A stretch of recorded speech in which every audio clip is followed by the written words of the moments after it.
যেমনটি বলছিলেন, সিলেটের সদর উপজেলা এবং কানাইঘাট উপজেলায় নির্বাচন হচ্ছে। এছাড়াও সিলেট বিভাগের মোট 11টি উপজেলায় আজকে একযোগে ভোট গ্রহণ চলছে উপজেলা পরিষদ নির্বাচনের। সেখানে তারা প্রায় 16,62,041 জন ভোটার তাদের রায় প্রদান করবেন এবং ইতিমধ্যে আমরা যেটুকু খবর পেয়েছি সব জায়গায় শান্তিপূর্ণভাবে নির্বাচনের ভোট গ্রহণ চলছে। আমরা এই মুহূর্তে কথা বলছি সিলেটের বিভাগীয় কমিশনার জনাব সাজ্জাদুল হাসানের সাথে। উনি আমাদের সাথে যোগ দিচ্ছেন। আমরা স্যারের কাছে জানতে চাইব যে স্যার, এখন পর্যন্ত আপনি নিজেও অনেকগুলো ভোট কেন্দ্র ঘুরে দেখেছেন এবং বিভিন্ন জায়গা থেকে আপনাদের কাছে কীরকম খবর আছে যে ভোটের পরিবেশ কেমন, ভোটাররা কেমন উপস্থিতি? আমি সিলেট বিভাগের 4টা জেলা রয়েছে, যে সমস্ত জায়গায় নির্বাচন হচ্ছে সেখানকার ল অ্যান্ড অর্ডার নিয়ে আমি ডিস্ট্রিক্ট ম্যাজিস্ট্রেটের সাথে কথা বলেছি এবং এখন পর্যন্ত সব জায়গায় শান্তিপূর্ণ পরিবেশ বিরাজ করছে। আমি নিজেও কয়েকটি সেন্টার ঘুরে ঘুরে দেখেছি। আজকে আমি এখানে যে সেন্টারে এসেছি সেখানে ভিতরে গিয়ে প্রিজাইডিং অফিসার এবং বিভিন্ন প্রার্থীর যারা পোলিং এজেন্ট রয়েছেন তাদের সাথে কথা বলেছে এবং পোলিং এজেন্টরা অত্যন্ত স্বাচ্ছন্দ্য সহকারে তারা এখানে দায়িত্ব পালন করছেন এবং আইন শৃঙ্খলা পরিস্থিতিতে যারা নিয়োজিত রয়েছেন তারাও সেখানে তাদের দায়িত্ব পালন করছেন। এখন পর্যন্ত সব জায়গার পরিস্থিতি খুবই ভালো রয়েছে। স্যার, সিলেটের আরও যে জেলাগুলোতে হবিগঞ্জ, মৌলভীবাজার এবং সুনামগঞ্জে ইলেকশন হচ্ছে, বিশেষ করে সাল্লার কথা আমি বলবো এবং হবিগঞ্জের আজমিরিগঞ্জ একদম প্রান্তিক জনপদ হাওর অঞ্চল সেটা, এবং এই অঞ্চলগুলোতে সাধারণত ভোটের পরিবেশ নিয়ে একটু শঙ্কা থাকে। এই ক্ষেত্রে আপনারা কতটুকু ইনফরমেশন পাচ্ছেন যে ওই জায়গাগুলোতে শান্তিপূর্ণভাবে নির্বাচন হচ্ছে কিনা? এই বিষয়ে আমি হবিগঞ্জের ডিস্ট্রিক্ট ম্যাজিস্ট্রেট আমাকে অবহিত করেছেন। আমি নিজেও সময়ে সময়ে তার সাথে টেলিফোনে কথা বলেছি। যে সমস্ত কেন্দ্রগুলো ঝুঁকিপূর্ণ রয়েছে সেখানে তারা সর্বোচ্চ সতর্কতা অবলম্বন করছে এবং আল্লাহর রহমতে সবগুলো কেন্দ্রেই শান্তিপূর্ণ পরিবেশই বিরাজ করছে। স্যার, এখন পর্যন্ত কি এরকম কোনো তথ্য আছে যে গোটা বিভাগের 11 উপজেলায় কত পার্সেন্ট ভোট কাস্ট হয়েছে, এরকম কোনো ধারণা পেয়েছেন কিনা?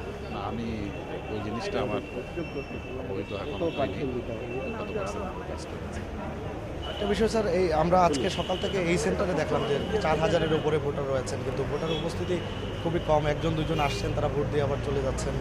এটাকে কীভাবে মূল্যায়ন করছেন আপনারা? ভোটার উপস্থিতি কি আসলেই কম, নাকি একজন আসছেন শৃঙ্খলাবদ্ধভাবে তারা ভোট দিয়ে চলে যাচ্ছেন ভোট কেন্দ্র থেকে, এই কারণে জটলা পাকাচ্ছে না, এরকম কিছু কিনা? আমার মনে হয় না যে ভোটার উপস্থিতি সাধারণত আমি এর আগেও 20 তারিখে যে কয়েকটা নির্বাচন হয়েছিল সেখানে আমি ঘুরে দেখেছি সকালবেলায় 12টার আগে অনেক সময় রাশটা একটু কমই হয়ে থাকে। অনেক ভোটাররাই খাওয়া দাওয়া সেরে সেন্টারগুলোতে উপস্থিত হন, এটাও একটা কারণ হতে পারে। ধন্যবাদ স্যার আপনাকে। দর্শক, আমরা কথা বলছিলাম সিলেটের বিভাগীয় কমিশনার জনাব সাজ্জাদুল হাসান ওনার সাথে। তিনি যেটি জানালেন যে ভোট কেন্দ্রে ভোটারদের উপস্থিতি কম হলেও তারা আশাবাদী যে একটি ভালো পরিমাণে ভোট কাস্ট হবে দিনের শেষে। এছাড়া আমরা মৌলভীবাজারে আমাদের সহকর্মী রয়েছেন পান্না দত্ত, তার সাথে কথা বলেছি। সুনামগঞ্জে রয়েছেন আমাদের সহকর্মী মাহতাব। তারা যেটি জানিয়েছেন যে ওই 2 জেলায়ও যে কয়েকটি উপজেলায় ভোট হচ্ছে সেগুলোতে শান্তিপূর্ণভাবে ভোট গ্রহণ চলছে। এখন পর্যন্ত কোথাও কোনো ধরনের অপ্রীতিকর ঘটনার আমরা খবর পাইনি। আমি এখন যে সিলেট সদর উপজেলার যে ভোট কেন্দ্রে রয়েছে, এখানে একজন ভোটার তিনি ভোট দিয়ে বের হয়েছেন। আমরা তার সাথে একটু কথা বলার চেষ্টা করব, কিন্তু এইখানে আমি আগেই যেটা বলেছিলাম যে ভোটারদের মধ্যে এক ধরনের তাড়া রয়েছে। তারা আসছেন এবং ভোট দিয়ে তারা চলে যাচ্ছেন। তারা কিন্তু এখানে ভোট কেন্দ্রের আশেপাশে ভোট দিতে বিলম্ব করছেন না। তারা ভোট দেওয়া শেষ হচ্ছে তৎক্ষণাৎ তারা ভোট কেন্দ্র ছেড়ে চলে যাচ্ছেন। আমরা একজন ভোটার আসছেন, আমরা তার সাথে কথা বলবো। আপনি তো ভোট দিতে আসছেন, আজকে যে ভোটের যে পরিবেশ, কেন্দ্রে এসে পৌঁছালেন আপনি, সব মিলিয়ে ভোটের পরিবেশ কেমন? আমি এখনো তো দেখছি না এখানে, বুঝিনি বাইরে আসবে তখন ওলার দেবপুর কলোনি ভোট দেওয়া, দেবপুর কলোনি হবায়নি। দর্শক, আমরা একজন দর্শকের সাথে কথা বলেছিলাম। তিনি যেটি জানালেন যে তিনি এখন পৌঁছেছেন, ভোট দিবেন। তার মন্তব্য তিনি ভোটের পরিবেশ মনে করছেন এবং তার নির্ধারিত বুথটি তিনি খুঁজে নেবার চেষ্টা করছেন।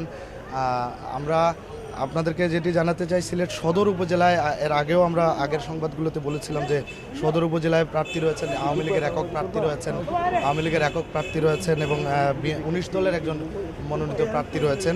পাশাপাশি বিএনপি থেকে একজন প্রার্থী রয়েছেন, যিনি বিএনপির বিদ্রোহী প্রার্থী বলা হচ্ছে তাকে, কারণ তাকে বিএনপি থেকে ইতিমধ্যে বহিষ্কার করা হয়েছে। এছাড়া এখানে প্রতিদ্বন্দ্বিতায় আছেন আরেকজন প্রার্থী, যিনি জামায়াতে ইসলামের সমর্থনে ইলেকশনে তিনি প্রার্থিতা ঘোষণা করেছিলেন, কিন্তু ইতিমধ্যেই তিনি সংবাদ সম্মেলন করে জানিয়েছেন যে তিনি নির্বাচন থেকে সরে দাঁড়িয়েছেন। অর্থাৎ মূলত বিএনপি এবং আওয়ামী লীগের মধ্যেই এখানে ভোটের লড়াইটা হবে এবং আওয়ামী লীগের যিনি প্রার্থী তিনি এর আগেও এই উপজেলা চেয়ারম্যানের দায়িত্বে ছিলেন। সব মিলিয়ে বিএনপি 19 দল মনোনীত যে প্রার্থী নুরুল হুদা উনি এবং আওয়ামী লীগ সমর্থিত প্রার্থী আশফাক আহমেদ, এই দুজনের মধ্যেই মূলত প্রতিদ্বন্দ্বিতা হবে বলে ধারণা করছেন ভোটাররা। সিলেটের এছাড়া আমরা যদি বলি যে হবিগঞ্জের যে এলাকাগুলোতে নির্বাচন অনুষ্ঠিত হচ্ছে, তার মধ্যে হচ্ছে হবিগঞ্জ সদর, লাখাই, নবীগঞ্জ এবং আজমিরগঞ্জ উপজেলা। এই 4টি উপজেলায়ও আমাদের সহকর্মীরা জানিয়েছেন যে শান্তিপূর্ণভাবে ভোট গ্রহণ চলছে। কিছুক্ষণ আগে আমরা কথা বলেছিলাম সিলেটের মেট্রোপলিটন পুলিশ কমিশনার জনাব মিজানুর রহমানের সাথে। তিনি যেটি বলেছেন যে আইনশৃঙ্খলা পরিস্থিতি তাদের নিয়ন্ত্রণে রয়েছে। আমরা এর আগে কিছুক্ষণ আগে কথা বলেছি বিজিবির একজন কর্মকর্তার সাথে, তিনিও জানিয়েছেন যে আইনশৃঙ্খলা পরিস্থিতি তাদের মোটামুটি কন্ট্রোলে রয়েছে, অর্থাৎ শান্তিপূর্ণভাবে ভোট গ্রহণ শেষ হবে। সামি।